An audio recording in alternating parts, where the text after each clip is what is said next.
The first time I noticed it, I thought it was nothing. Just a momentary slip, a strange coincidence.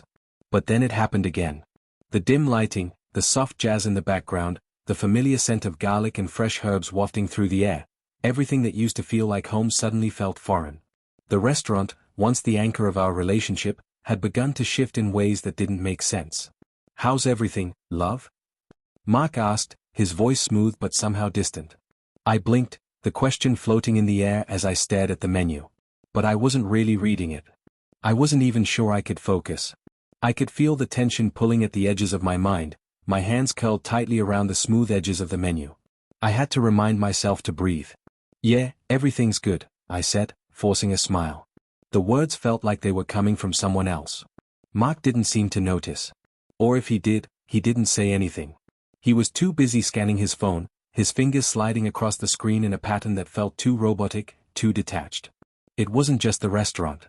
It was the way he kept glancing at his phone, the way his eyes seemed to wander even when they were fixed on something in front of him.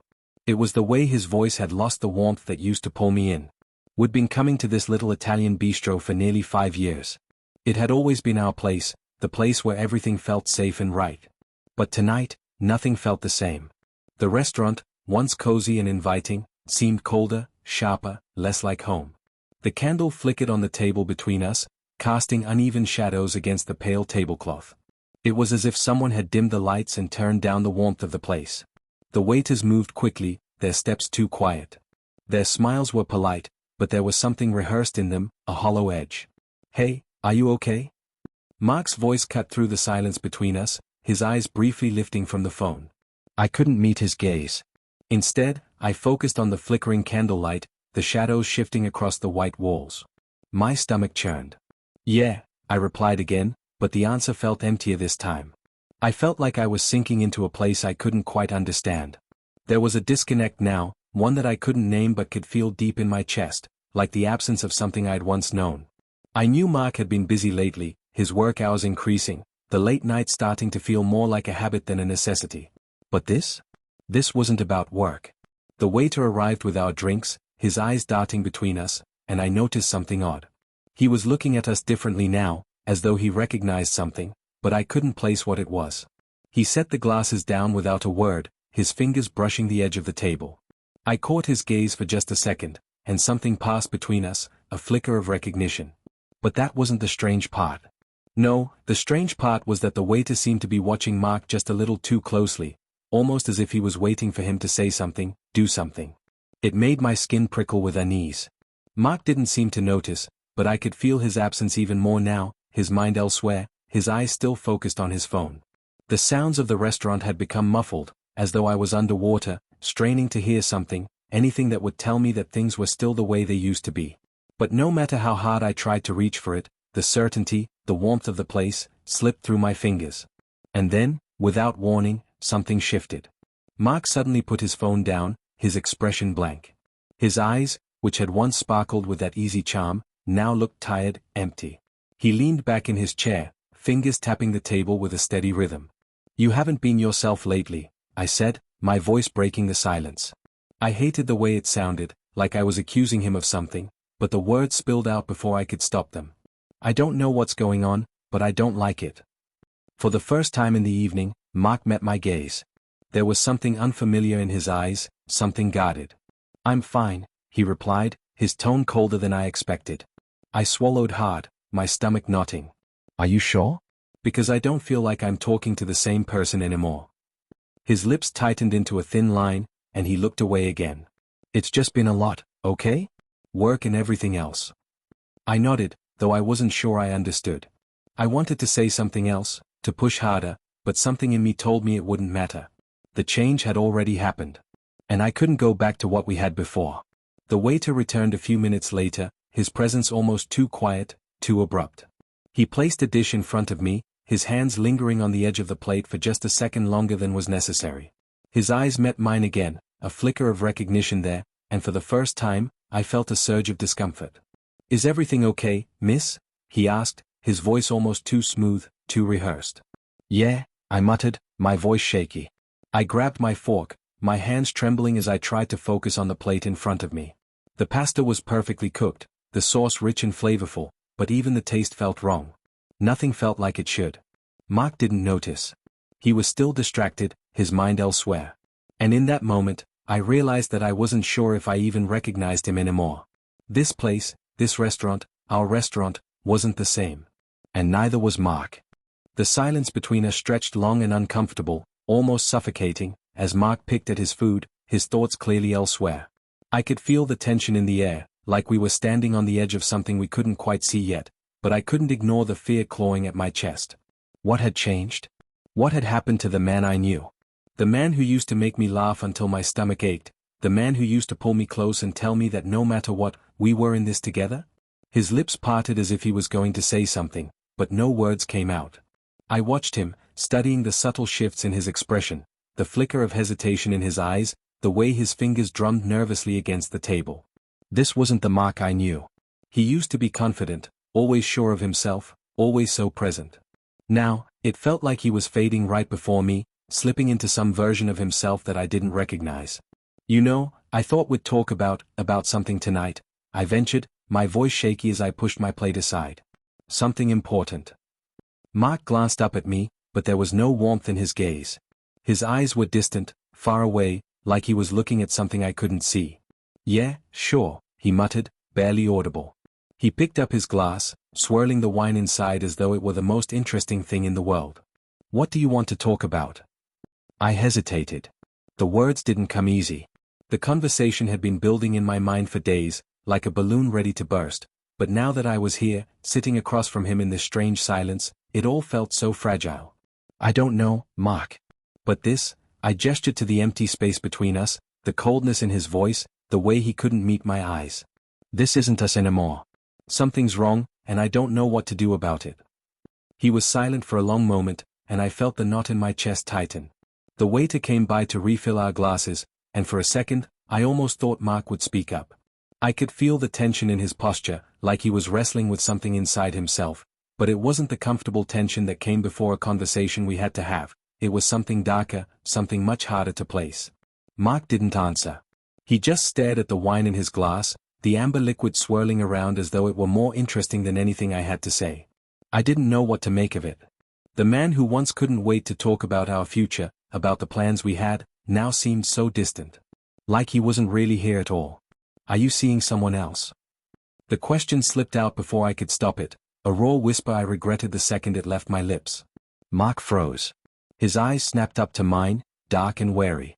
I almost expected him to laugh, to brush it off as if it were some silly suspicion I was indulging in. But the way he looked at me, it wasn't the answer I was expecting. His face remained unreadable, but I could feel the tension in the air shift, heavy and thick. No, he said flatly. Of course not. But there was something about the way he said it, the way his eyes flicked to the side for just a second, that sent a chill through me. It wasn't the answer I wanted to hear, not the way I expected him to answer. It felt rehearsed. The sharpness in his tone didn't match his usual calmness. It was all wrong. I could feel my heart pounding in my chest, my pulse racing as I searched his face for some sign that this wasn't happening, that it was all in my head. But the longer I looked at him, the more I realized that something had fundamentally shifted between us. I opened my mouth, ready to ask more questions, but I stopped myself. What was the point? His answer had already told me everything I needed to know. I had no idea what was going on, but I knew that whatever it was, it had pulled us apart in ways I couldn't even understand yet. I just don't get it, Mark, I said finally, my voice small. Why does it feel like we're strangers now? Why do I feel like I'm sitting with someone who's not really here? Mark didn't respond right away. He only sighed, rubbing a hand across his forehead, his fingers pressing into his temples like he was trying to stave off a headache. It made me wonder if there was more to what was happening than I even knew, but the more I watched him, the more I realized that whatever it was something that had been building for a long time. I had been so focused on the small things, the late nights, the distracted conversations, the moments where he seemed more interested in his phone than me, that I had failed to see the bigger picture. Something had changed, and it wasn't just the way he'd started slipping away at the edges. It was the way I felt about him, too. I was scared. And what scared me most wasn't the idea of him leaving me. It was the idea that he had already left, in some quiet, insidious way, and that I was just too late to see it. I'm just tired, Mark finally said, his voice low and weary. There's a lot going on. At work, with everything. I don't know what you want me to say. I could feel my stomach churn. The words didn't feel like the real problem. They felt like a mask, a shield to keep me from seeing the truth, whatever that truth was. And what about us? I asked, barely above a whisper. What about what we used to be?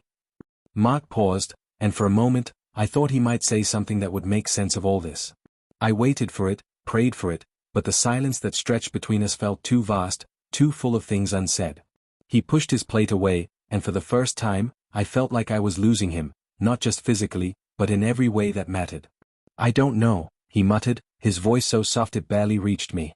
I don't know what we're doing anymore. The words hit me like a punch to the gut, and I blinked hard to keep the tears at bay. I had never seen him like this before, so lost, so unsure. It was as if he didn't know who we were anymore. But how could I blame him when I didn't know either? The waiter came by again, as if on cue, to clear the plates and reset the table. His eyes flicked briefly between us, and I could feel a strange tension in the air. He was just doing his job, but the way he lingered, as if waiting for something, made me uncomfortable. "I'll bring the check when you're ready," he said, his voice polite but distant. And just like that, I realized we had both checked out, in our own ways. Mark didn't say a word as he reached for his jacket, pulling it on with quick, automatic movements. There was no affection in the gesture. No smile. He was already a million miles away, even though he was sitting right in front of me. I should have asked more questions. I should have pushed harder. But for some reason, all I could do was watch him as he left the restaurant, the door swinging closed behind him with a finality that shook me to my core. As I sat there, the empty space between us growing larger with every second, I wondered if I would ever get the chance to understand what had happened. And if I even wanted to. The drive home felt endless. I kept my hands tightly gripping the steering wheel, not because I was anxious but because I couldn't bring myself to release them. My fingers ached from holding on so hard, a strange echo of everything I was trying to hold on to, and failing at. The radio hummed softly, as if trying to fill the unbearable silence that had settled in the car, but it felt too loud. It felt like a distraction, like a way to avoid the real conversation that had started in the restaurant and never truly ended. What had just happened? What had we just said to each other? Or, more accurately, what had been left unsaid? I had tried. God, I had tried to pull him back, tried to fix what felt broken. But all I had gotten in return was an exhausted, distant version of the man I once knew. Mark used to be the one to spark conversations, to make plans. He had been the dreamer, the one with the endless excitement in his eyes. Now, he couldn't even look me in the eye. Was this a phase? A temporary setback, something work-related or family-related that he would shake off? Or was this something much more permanent? When I pulled into our driveway, the house seemed like a stranger's. I parked the car and sat there for a moment, just staring at the front door. In the distance, I could hear the sound of crickets, the faint rustling of trees as the wind picked up. Everything seemed so still, so normal, but not inside my mind. Inside, everything felt chaotic. I didn't want to go inside. Not because I was scared, but because I wasn't ready to confront the version of Mark that was now living in our house. I wasn't ready to face what had been left behind. The man I loved was still here in body, but the connection we once shared, those little moments that felt like everything, was slipping through my fingers. I couldn't even get a grip on it. I got out of the car slowly, taking a deep breath to steady myself before walking up the porch steps. As I reached for the doorknob, I hesitated, but then I heard the sound of footsteps from inside. I knew he was home. I could feel him there, his presence waiting for me. When I opened the door, Mark was sitting on the couch, staring at the television, but his focus was so distant it seemed like he wasn't even watching. The light from the screen cast an eerie glow across his face, making him look like a ghost. He didn't even acknowledge my presence. "Mark," I said, my voice almost tentative. "Hey," he said, barely glancing over at me, his eyes flicking back to the screen. His voice lacked any real emotion, like he was speaking to a stranger. I swallowed hard. "You okay?" He nodded, but it didn't feel convincing. "Yeah, fine." It was as if we were strangers living in the same space, existing but not truly communicating. I walked toward the couch, sat down beside him, and for the first time in what felt like forever, we were both silent. The room felt too quiet, and I could feel the tension thickening, suffocating us both. "Mark," I began again, trying to find the words that could break through the wall that had built itself between us. "We need to talk about tonight." His eyes didn't meet mine. Instead, he stared straight ahead, at the flickering television screen that seemed to capture his attention more than I did. "I don't think there's much to talk about," he said, his tone flat. "It's just been a tough couple of weeks." I nodded, though the words didn't comfort me. Tough couple of weeks? That wasn't an explanation. That didn't explain the man sitting beside me, the man who had once known every little thing about me, who had once made me feel like I was the most important person in his world. "Mark," I said, this time a little more forcefully, trying to make him look at me. "It's not just the last couple of weeks. Something's changed. You've changed." Finally, he turned his head slightly, just enough for our eyes to meet, though his were so dark and tired that I couldn't read them anymore. "I haven't changed," he muttered, almost too quickly. But the words didn't ring true. He couldn't even say them without sounding like he was trying to convince himself. "Then what is this?" I asked, gesturing to the space between us, to the way everything felt off. "What's happening, Mark?" He sighed and ran a hand through his hair, his eyes closing for a moment as if he were trying to block out the world. When he opened them again, there was a flicker of something, regret? Frustration? But it was gone almost as quickly as it had appeared. "I don't know," he said quietly. "I just don't know. I don't feel like myself anymore. And I don't know how to fix it." The words were like a slap, like an echo of everything I'd feared but hadn't been able to articulate. I stared at him, my heart pounding in my chest. "What do you mean? How do you not feel like yourself?" Mark finally turned to face me fully, his body turning towards mine, but even then, it felt like we were still worlds apart. "I'm not sure. I just feel like I'm drifting. Like I'm going through the motions, but I don't know what's real anymore. I don't know who I am or what I want. And that scares me." His admission caught me off guard. For a moment, I was paralyzed by the weight of his vulnerability, of the fact that he was admitting to something so raw, so personal. But at the same time, it left me feeling utterly lost. How could I help him when he didn't know how to help himself? "Mark," I whispered, my voice breaking as I reached for his hand. "You're not alone. I'm here. You don't have to do this alone." But even as I said it, a part of me feared that it might already be too late, that the distance between us, however it had come to be, had already grown too wide to bridge. That the man I had once known so intimately, the man who had once been my everything, had already slipped away, and I hadn't even seen it happening. "I don't want to lose you," I added, my heart aching with every word. He stared at me, and for a brief moment, it seemed like he was going to say something that would make everything okay again. But instead, he pulled his hand away, retreating back into himself. "I don't know if I'm the person you need me to be anymore," he said quietly, as if the admission was just as painful for him to say as it was for me to hear. It was in that moment that I realized, this wasn't just about him. It was about me too. About how much I was willing to fight for what we had, for the love we had built, and whether it was enough to overcome the cracks that had formed between us. Mark had given up on us, it seemed. But I wasn't ready to give up. Not yet. Not when I still saw traces of the man I loved in him. Not when I still believed that maybe, just maybe, there was a way to find our way back. But would he let me? Would he let us? And if not, was I prepared to walk away, knowing that I had tried, that I had done everything I could? It was a question I didn't have an answer to yet. But the longer I sat there beside him, the more I realized that maybe, just maybe, the hardest part of all was accepting that we had already changed. And no matter how much we wanted things to go back to the way they were, we couldn't change the past. All we had was what we chose to do next. The day after the dinner, I woke up feeling like I had been hit by a truck. My body was heavy, my mind foggy, and every time I tried to sit up, the weight of what had happened last night pulled me back down.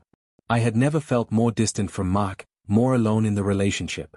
He hadn't texted, called, or even reached out in any way. I tried not to let the silence get to me, but it was suffocating. It was all I could hear, the absence of his voice, the stillness where there used to be laughter and conversation. I stood up slowly, my legs shaky as I made my way to the kitchen. The smell of coffee in the air, the warmth of the sunlight pouring through the windows, none of it felt right. It all felt like it was happening to someone else, someone far away. I tried to force a smile as I poured myself a cup, but it came out as a grimace. Mark's absence was louder than anything else in the room. It was in the way his mug sat untouched on the counter, the way his jacket was still hanging on the back of the door, like he'd just stepped out but never come back. I turned on my phone and stared at it for a moment, wondering if I should text him. But what could I say? The questions I had were too big, too painful to even begin to ask. Why had everything changed so quickly? What had happened to us?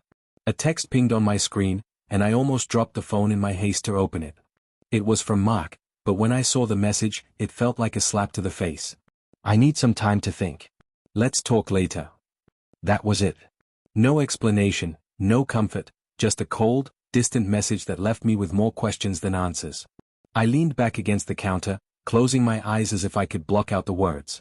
But they stayed with me, echoing in my mind, reminding me of the hollow feeling in my chest. Let's talk later. I wasn't sure what he was asking for, space? Distance? Or was it the beginning of the end? I sighed, setting the phone down gently. I was still in the dark, no closer to understanding what had happened or what I was supposed to do now. The following days were a blur. I went through the motions of daily life, but my heart wasn't in it. Work, errands, even seeing friends, it all felt empty. Every time I picked up my phone, I hoped for a message from Mark, but it never came. He didn't reach out, didn't call, didn't even try to explain. It was like I was living in some strange limbo, waiting for something, anything, to shift and bring us back to the way we were. But with every day that passed, I felt myself growing more uncertain. More distant. Maybe this was what it had all been leading to. Maybe the spark between us had finally burned out, and now we were just hanging on to something that wasn't there anymore. I sat on the couch that night, the soft glow of the TV screen illuminating the room, but I couldn't concentrate on the show. My thoughts were elsewhere, swirling around the same questions, the same ache that I couldn't seem to shake. I picked up my phone again, checking for any message, any sign of life from him. Still nothing. No call, no text. No explanation. And then, a thought struck me. Something small, something almost trivial, but it made me freeze. I opened the photo gallery on my phone and started scrolling through old pictures. Pictures from last year, from our weekend trips, from lazy afternoons at the park, from nights when we laughed until we cried. It was hard to look at. The faces in the photos were so full of life, so full of love. But they weren't us anymore. That version of us had disappeared somewhere along the way, without us even realizing it. Maybe it was the small things, the quiet fights that we never really talked about, the growing silence in our conversations, the nights when we fell asleep facing opposite sides of the bed, barely touching. But I had never thought it would come to this. I never thought Mark would become a stranger to me, someone I had to beg for answers from. I ran my thumb over a picture of us at a wedding we had gone to last summer. We were dancing, laughing, smiling at the camera like nothing could break us. That night felt like the last time we had truly been happy, and looking back on it now made the emptiness in my chest feel that much worse. I couldn't keep pretending that everything was fine. Mark wasn't the man I had fallen in love with. And I wasn't the woman he had once adored. We had both changed, slowly, without even realizing it, until one day, we woke up and found that we didn't recognize each other anymore. And still, the silence between us stretched on. I had made up my mind. I couldn't wait for him to reach out anymore. I couldn't keep letting the uncertainty eat away at me. I needed to know the truth. I needed answers. So, I called him. The phone rang a few times, and each ring felt like a countdown. When he finally picked up, my heart was racing. Hey, his voice was flat, detached. What's up? I tried to calm my nerves, tried to speak as if everything was fine, but I couldn't keep the tremor out of my voice. We need to talk. There was a long pause on the other end of the line. I could almost hear him hesitating, trying to figure out what to say. Finally, he spoke. I know. You know? I asked, my voice cracking. You know what? Another long pause. I think we both know this isn't working. The words hit me harder than I expected. It was like the ground had been ripped out from under me. I wanted to scream, to ask him why, to beg him to try again, but all I could do was whisper, why? I don't know, he said softly. I don't know what happened, but I think we've both changed. Maybe we've been changing for a while, and we just didn't see it. The truth hit me in a rush, and for a moment, I couldn't breathe. We had been changing, yes. But I hadn't realized that change meant drifting apart. I didn't want to let go. I wasn't ready to let go. But I knew, deep down, that there was nothing left to hold on to. And just like that, the man who had once been my everything had become a memory. The days after that conversation were like walking through a fog, the kind that doesn't just blur your vision but clings to your bones, making each step feel like it's dragging you further from the past and closer to an unfamiliar future.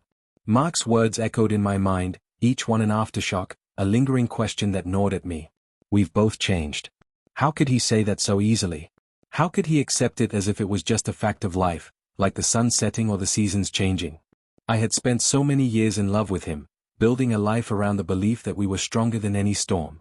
But now, as I woke up each day and saw the empty side of the bed, I wondered if I had been fooling myself the entire time.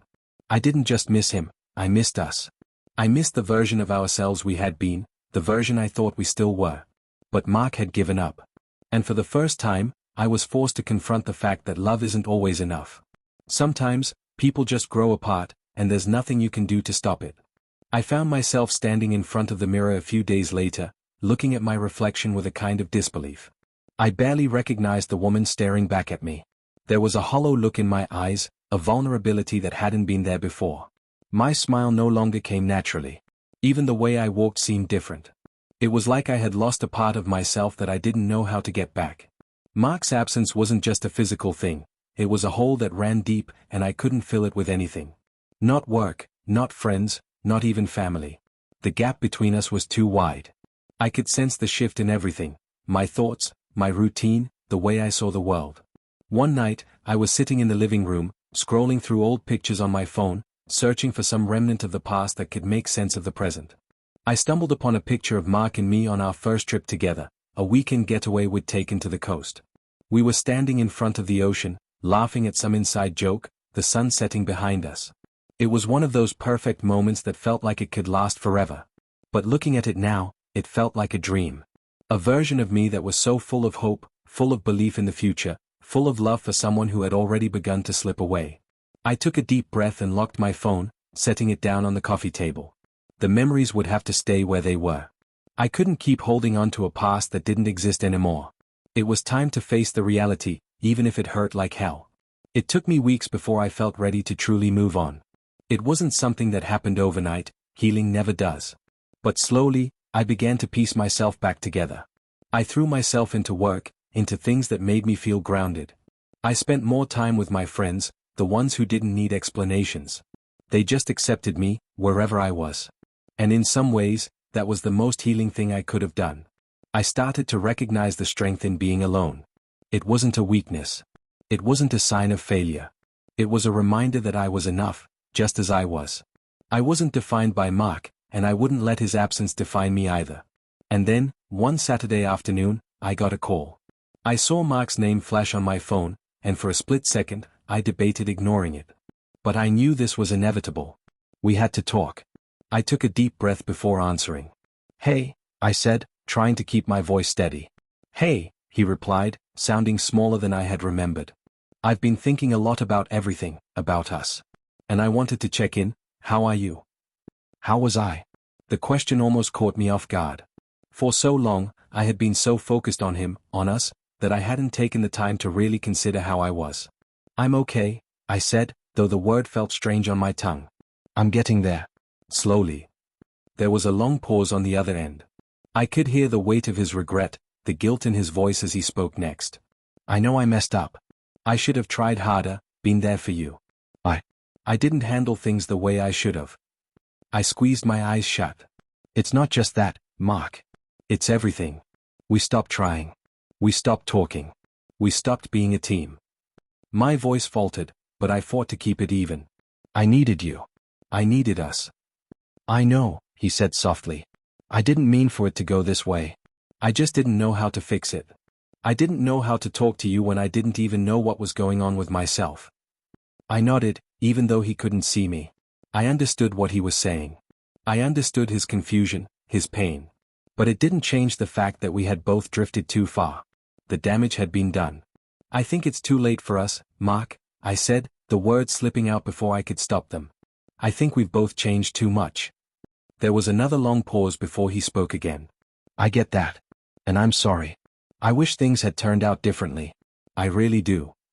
We both sat in silence for a moment, each of us thinking about everything that had led us to this point.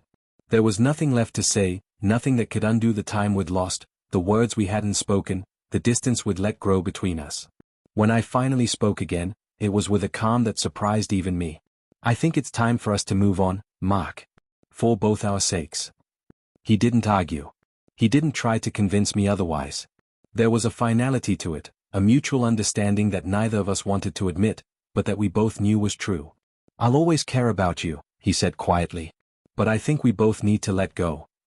And with that, the conversation ended. There was no dramatic conclusion, no outpouring of emotion, just the quiet acceptance that sometimes love isn't enough. I hung up the phone and sat there for a moment, letting the reality settle over me. It was over. We were over. But that didn't mean the end was a failure. It didn't mean that I wouldn't find happiness again. It simply meant that this chapter of my life had come to a close, and I was finally free to write a new one. As I walked away from the couch, I felt the weight in my chest begin to lift. It wasn't immediate, it wasn't a switch that I could flip. But for the first time in a long time, I felt the tiniest sliver of hope for the future. And that was enough for now.